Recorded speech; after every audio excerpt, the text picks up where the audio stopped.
If you're someone who is struggling to juggle school and other aspects of life, here's 4 things I focused on at Oxford to halve my study time while improving performance. I wasted so much time at the beginning of my academic journey, spending crazy hours in the library, grinding away, but it wasn't working. I was overwhelmed, stressed, and felt like I wasn't getting any better. Even though I was putting in so much effort, I wasn't seeing the results. Now, I'm here to share what I've learned, so continue watching to find out. Hey friends, welcome back to the channel. If you're new here, my name is Bartol. I'm an Oxford graduate with a master's in mechanical engineering. On this channel, I share tips and strategies to help live a balanced academic and personal life. From my time at Oxford, to sailing yachts for clients in the Mediterranean, to working as a private chef and host in France. I will continue to share everything I get up to in life and all the mistakes I've made along the way, so that you don't have to. If you're watching this, you probably want to know how I was able to study for 4 hours straight without losing focus or feeling burnt out. And here's the truth. Most of it wasn't about studying itself. Sure, the material and content matter, but what really makes a productive study session is everything around it. Your environments, your habits, your mindset, and your health. If everything else in your day is dialed in, the studying almost takes care of itself.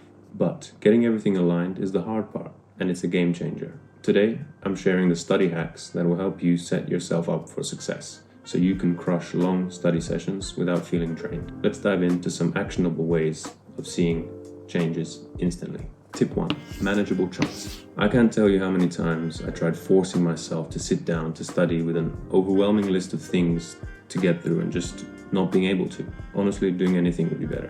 Who wants to sit in one place for 4 hours? And where do you even start? But how do you eat an elephant? One bite at a time. Do this instead. Take a piece of A4 paper, fold it in half 3 times, write down on each line what needs to get done today, and only the most important tasks that move your progress forward. Now, circle 2 of these things, which if you did only them, you would be happy. And there you go. You have just sorted out your work for the next 2 days.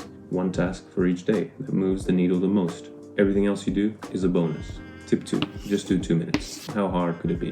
What's the hardest part of studying? Well, it's starting. Again, even with manageable tasks, there is still some resistance. Who knows how long it will take? There is no time limit on work. So set one. Just do it for 2 minutes. Tell yourself you're only committing to studying for 2 minutes. That's it. Suddenly, that's easy. You just sit down, open the textbook, and start. Well, you'll see that 2 minutes goes by and you're getting quite stuck into this problem. And something is not making sense, so you flick through your textbook. And there you have it. Before you know it, the 2 minutes has turned into an hour or more. And once you get into the work, it's actually quite hard to leave. It's like a snowball effect. The hardest part is just taking the first step. For some things, like linear algebra, even 2 minutes is a lifetime, so tell yourself you'll do it for 10 seconds. Tip 3. Energy balance. Exercise has always been a huge part of my life, and I think it's one of the key factors that helped me stay sharp academically. In fact, I had this theory in school that if my brain was tired, but my body wasn't, I'd just feel very off, and they had to be in balance. Luckily, I swam 6 times a week and trained football 3 times a week.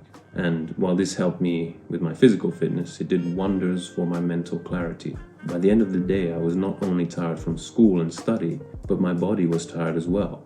And this left no energy for worrying or overthinking. Without realizing this, I was balancing energy. At Oxford, for the first few months, I didn't train, thinking there was no time for it. There simply wasn't. Spending more than 10 hours a day working and grades not going too well, how can you deserve to take a break and train? Well, how can you deserve not to? An hour in the gym, a half an hour run, or even a brisk walk is something you cannot afford not to do when studying. It does so many scientifically proven things for you, but all I know is that it makes me feel good. And if you feel good, you work good. So go do some exercise today and every day to balance your mind and body energy.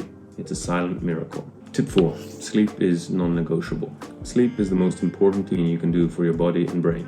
It's worthless thinking, should I work with 20 milligrams of caffeine or 25 every 6 hours? Or are my flashcards optimized for repetition every 2 or 3 days? If you're sleeping less than 8 hours, forget everything else. No one understands how sleep fully works, but that is because it's so complex. There are neuroscientists spending entire careers trying to figure this out, so all we can do is trust them. Get your 8 hours of sleep a day and don't compromise on it. I used to think that grinding out late nights would help me get ahead, it was actually counterproductive. If you don't rest well, none of the other strategies matter. You can't perform at your best if you're running on empty. So make sure you prioritize sleep and treat it like the non-negotiable part of your routine that it is. Now, here were some tips, but to wrap things up, I want to end on a note from Cicero, who said, if you have a garden and a library, you have everything you need. Now, it's so simple but so good. It sums up everything I've talked about today and really focuses on balance. Remember, everything around you has to be in benefit to your study, pointing in the same direction for your study to be effective. One last thing. If I ever felt really demotivated to study, I would look around in probably a silent library and think how lucky and grateful I was for this peace, quiet, and atmosphere around me. We often take our ability to study for granted, especially in today's world where we're constantly rushing to be productive and focusing on the next goal to complete. But studying is really a privilege. It's an opportunity and not a right, and we should approach it with gratitude and not resentment. So that brings us to the end of this video. If you follow these few steps, you'll find that long study sessions become not only possible but sustainable. Remember, productivity comes from working smarter and not harder. So take these ideas and try some of them out. If there are any other tips that work for you, then write them down below. I'd love to hear your thoughts. If you found this video useful, then consider subscribing as well. And stick around for the next video and any other updates that I have to share. Thanks for watching. Goodbye.